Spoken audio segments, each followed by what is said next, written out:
College is being charged with accessory after the fact to murder. Felicia Parker was shot Tuesday at the Budget Inn on Marine Boulevard. She later died at Onslow Memorial Hospital.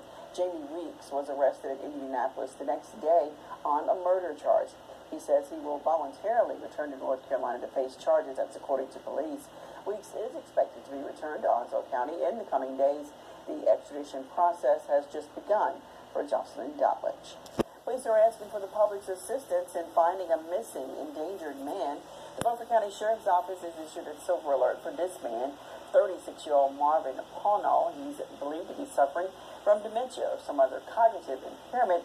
Pownall has long black hair, brown eyes, and was wearing a white t-shirt and blue jeans, black and white sandals. He was last seen on Core Point Road in Bluch Creek. Anyone with information on Pownall should call the Beaufort County Sheriff's Office. The almost nonstop rain that we've had here in the east has been a major problem for farmers and their crops. Farmers haven't been able to get into their fields because of their heavy equipment might get stuck while working. Several fields we drove by on Friday had standing water, and a surplus of moisture is causing some crops to mold and die.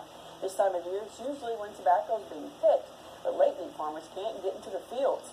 A large amount of water is making the leaves of the tobacco turn yellow. The farmers say the crops haven't been severely damaged just yet, as long as it dries up soon.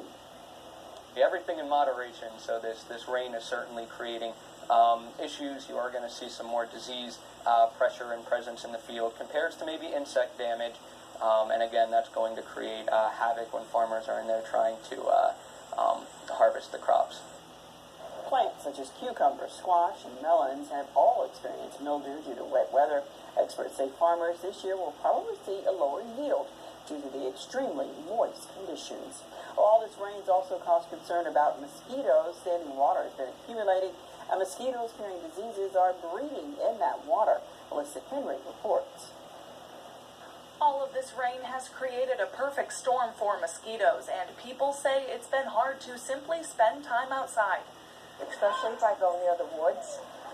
If I'm in my yard, where it's kind of open, it's not too bad. That's because standing water in low-lying areas is where mosquitoes lay their eggs. Standing water has accumulated in the area over the past few days, and that means mosquitoes carrying diseases are thriving. The concern for the children, because it's the parents that have to make sure the child's had spray put on, and that they're not playing somewhere near standing water or where the mosquitoes are hatching. I was outside playing on the concrete, and I saw a mosquito on me, and then it bit me. I went to the hospital.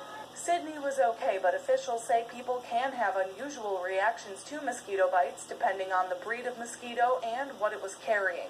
However, the city of Jacksonville has been working hard to reduce the mosquito population. They say the recent rain is an additional challenge to the already humid weather. The disadvantage is when you have rain like we've had for the last, 10, 12 days, it washes that chemical off. That was Melissa Henry reporting. Officials say the usual precautionary measures, such as wearing long sleeves and pants, as well as spraying the bug spray, are always smart actions to take.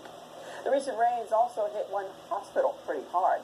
The Nofap Bad Medical Center in Salisbury had a mini flood inside its walls this week. 2 to 3 inches of water covered a large area of the first floor, flowing down corridors and into offices. Water permeated operating rooms as well, forcing the hospital to cancel all elective surgeries. Those operating rooms will remain closed while restoration experts clean up and try to repair the damage. Hospital officials are hoping to have the operating rooms back up and running by Monday. One Eastern Carolina Community College has earned a second-place ranking for Best Community College in the United States. The ranking was announced Friday. And not only was James Frank Community College the second-best community college in the U.S., but also ranked the Kenansville School as the best community college in North Carolina and along the East Coast. The ranking was based on 3 metrics: graduation and transfer rate, cost, and student-to-faculty ratio. The interim president of James Frank Community College, Dr. Kenneth Bond, says they are honored and that James Front is a college with a family atmosphere where student success is nurtured. Well, you're now up to date on your weekend news around Eastern Carolina. Let's head outside and once again check in with Charlie. Get your forecast. Morning, Charlie. Good morning, Cassandra. Good morning, everyone. Right now, feeling a little bit humid outside. Of course, that humid feeling going to be sticking with us through the weekend. We've got another round of rain coming up a little bit later on today. Mostly cloudy skies, starting to show a little bit more blue than expected. So again, that may guys, the storms we have later on today. just wanted to say, definitely stay away from people like that. On the very beginning of the video, don't even hang around people like that, because that's just ridiculous. Taking the house hostage.